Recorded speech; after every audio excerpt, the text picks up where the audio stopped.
Grabe mga kapatid, may panibagong kaganapan na naman at ikukwento ko sa inyo kung anong nangyayari sa likod ng mga eksena sa pagitan ng Hilagang Korea at Rusya at kung anong plano ang binabalak nila laban sa kanluran. Makinig kayo mabuti sa video na to ngayon dahil isa na naman itong palatandaan na si Jesus ay malapit nang bumalik. At alam ko na kapag pinag-uusapan natin ang pagdating ni Jesus, nagsisimula ng pagtawanan tayo ng mga tao, hindi ba? Nagsisimula silang magsabi, "Oy pastor, sobra kayong mag-isip.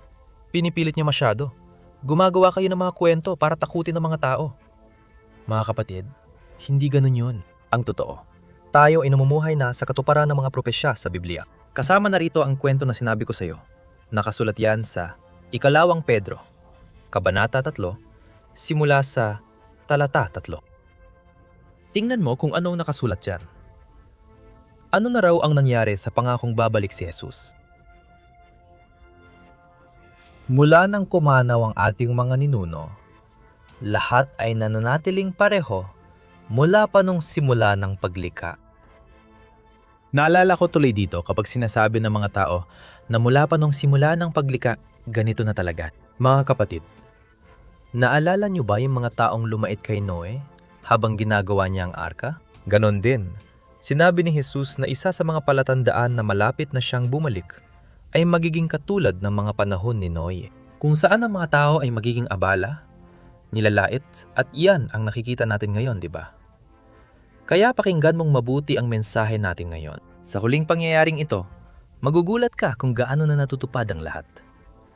Ang mga piraso ng palaisipan ay nagsisimula ng magtagpo, tama ba? Bagong lahat, gusto ko lang hilingin na mag-subscribe ka sa aking channel. Araw-araw nandito ako para magbahagi sa iyo ng mga aral mula sa Biblia based sa mga huling pangyayari.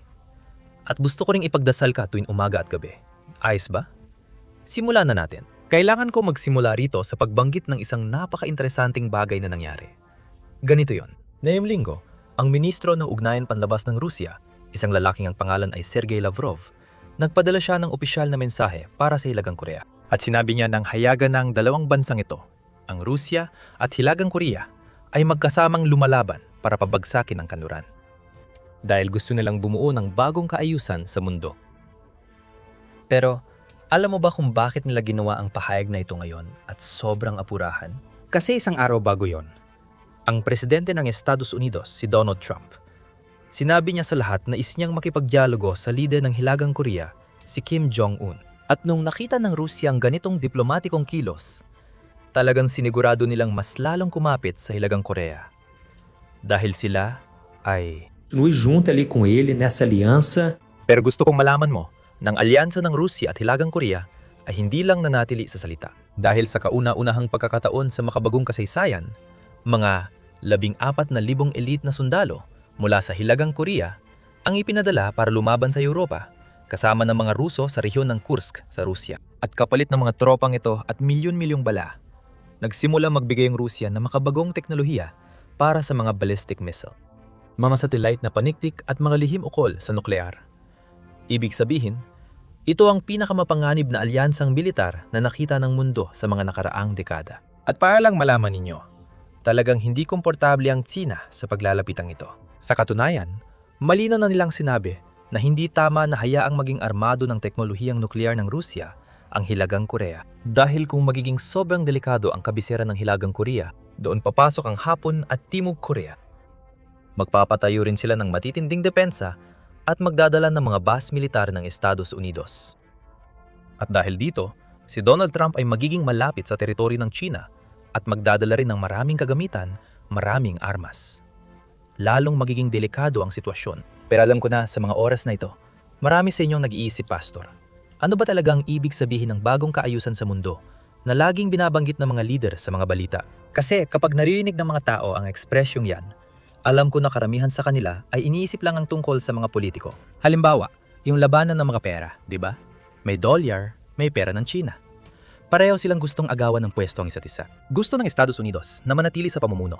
Pero ang China at iba pang mga bansa ay ayaw nang sumunod sa dolyar. Pero mga kapatid, kapag tiningnan natin ang Biblia, mapapansin natin na ang bagong kaayusan ng mundo ay hindi lang pansamantalang proyektong pampulitika. Sa totoo lang, ito ay isang pandaigdigang sistema na maghahanda sa pamahalaan ng mismong Antikristo.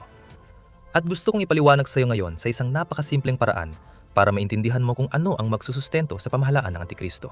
Mayroong tatlong haligi. Ang una ay magkakaroon lamang ng isang pandaigdigang pamahalaan. Isang pamahalaan na kokontrol sa lahat at sa lahat ng tao. At mangyayari ang pamahalang ito dahil unti-unti natatakot ang mga bansa. At ang mga tao ay unti-unting isinusuko ang kontrol ng kanilang mga buhay sa pamahalaan. Hindi ba't ganon? Ganyan ang nangyari ng pandemya na naniniwala kong naging pagsubok talaga para makita kung paano tutugon ang sangkatauhan sa harap ng takot at kawalang katiyakan. Sa madaling salita, ito ang unang haligi ng pamahalaan ng Antikristo. Hindi lang ito pamahalaan ng isang bansa o iba pa, kundi sa buong mundo. At ang pangalawang haligi ay ang ekonomiya na magiging sentralisado sa isang digital na pera. Kasama na rito, sinabi na ng Biblia tungkol dito sa Kabanata 13 ng pahayag na walang sinuman ang makakabili o makakapagbenta ng walang pahintulot mula sa sistema ng halimaw. At ngayon, alam natin na sa teknolohiya ng artificial intelligence at pagtanggal ng perang papel, hindi ba totoo yun? At dahil dito, dahil lahat ay digital na, mas madali para sa Antikristo na kontrolin ang lahat ng pera sa mundo. Kaya, hindi na ito science fiction at gumagana na ito ngayon. At lalo pa, ito magiging mas malawak sa buong mundo. At pagkatapos, ang huli, di ba? Ang ikatlong haligi na magiging pagkakaisa ng lahat ng relihiyon. At ito, sigurado ay pamumunuan ng huwad na propeta.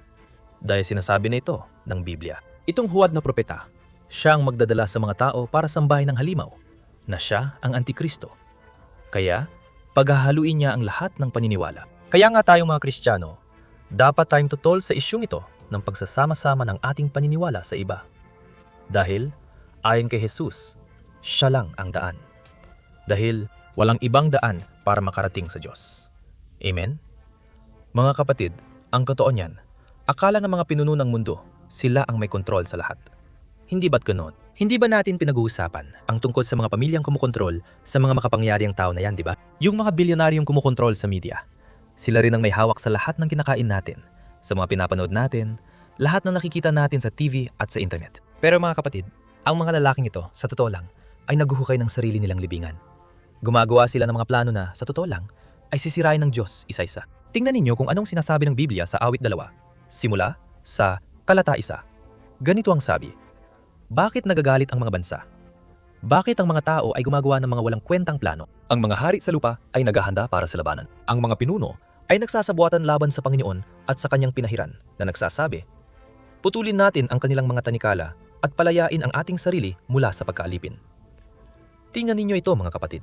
Dito, sinasabi ng salmista na ang mga pinuno ay nagtitipon upang magplano at subukang makalaya mula sa pamumuno ng Diyos. Dahil ang tanging bagay na lumalaban sa pamahalaang nakikita natin ngayon sa mga makapangyarihan ay ang Espiritu Santo ng Diyos. Ang totoo ay ngayon tayo ay nabubuhay. Gaya ng panahon ng Tore ng Babel, kung saan ang mga tao ay gusto ng sarili nilang mga batas. Ayaw nilang magpasakop sa mga batas ng Diyos at iniisip nilang sila ang sarili nilang mga Diyos. Pero alam mo ba kung anong nangyayari? Sa pagpapatuloy ng Awit 2, kung ipagpapatuloy mo ang pagbabasa, makikita mong mismo ang Diyos ay nagsimulang tumawa. Sa lahat ng maling seguridad na meron ang mga leader na ito, dahil kapag iniisip nilang sila ang namumuno, sa totoo lang, lalo lang silang napapalapit sa kaparusahan araw-araw.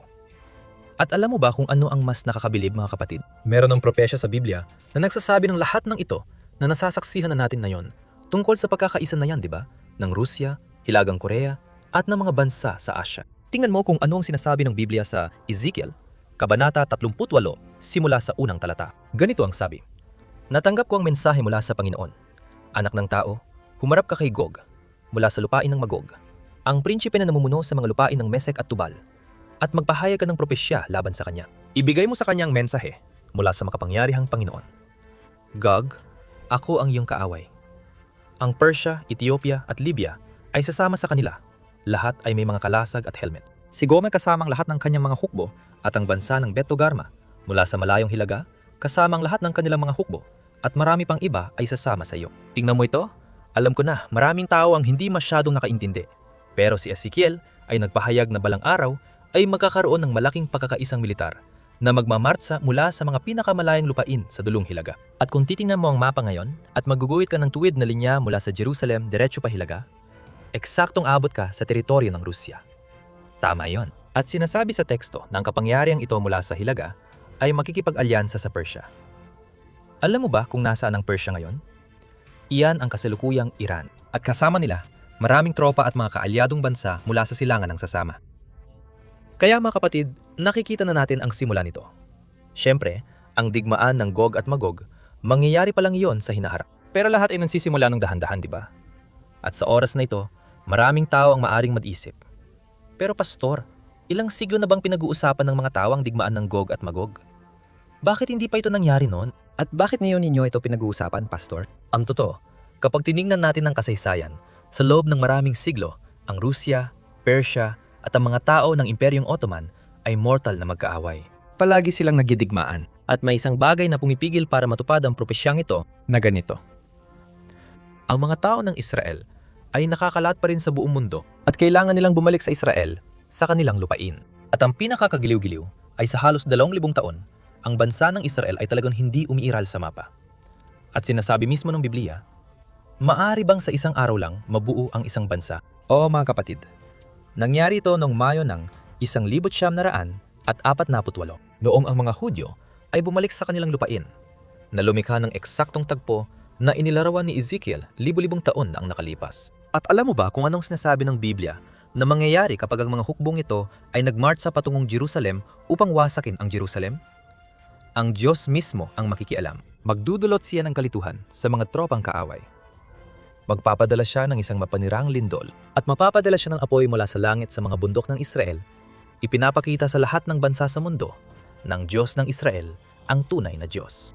At may isa pang huling detalye mga kapatid na napaka-interesante na sinasabi ng Biblia na mangyayari ang labang ito kapag natuyo ang tubig ng ilog Euphrates upang buksan ang daan para sa pagdating ng martsa ng mga sundalo laban sa Israel.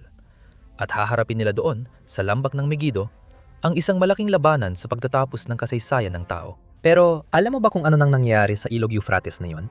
Dahil sa matitinding tagtuyot, dahil sa pagtatayo ng malalaking dam doon sa Turkey at Iraq, literal na natutuyo ang ilog Euphrates sa harap ng lahat ng tao, mga kapatid. At natutupad ang propesya sa Biblia. Kaya mga kapatid, isang bagay ang sigurado, tayo ay nasa katapusan ng mga panahon. Pero sinabi mismo ni Jesus na ito ay simula pa lamang ng mga paghihirap dahil lahat ay yayanigin ang mundo bago bumalik si Jesus.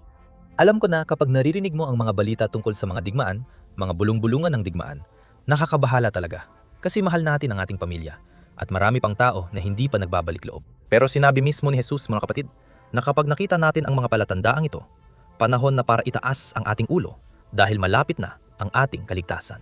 Alleluia. Mga kapatid, doon sa walang hanggan kasama si Kristo, wala nang iyak, sakit, pagdurusa at pati kamatayan ay mawawala na. At dahil dito, kailangan nakasulat ang ating pangalan sa aklat ng buhay sa pamamagitan ng dugo ng kordero na si Jesus. Kaya nais kitang anyayahan na magsisi sa iyong mga kasalanan. Huwag mo na itong ipagpabukas.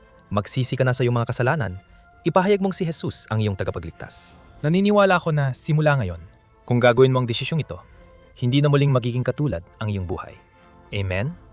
Ako si Pastor Antonio Jr. at umaasa akong nagustuhan mo ang mensaheng ito. Iwan ko ang video dito sa screen para mapanood mo. Sana ay mang-usap din ito sa iyong puso. At huwag mong kalimutang ibahagi ito. Maraming tao ang nangangailangan makarinig ng ganitong mensahe. At nawai, lalo ka pang gamitin ng Diyos araw-araw. Amen? Pagpalain ka ng Diyos at magkita tayo sa susunod na video.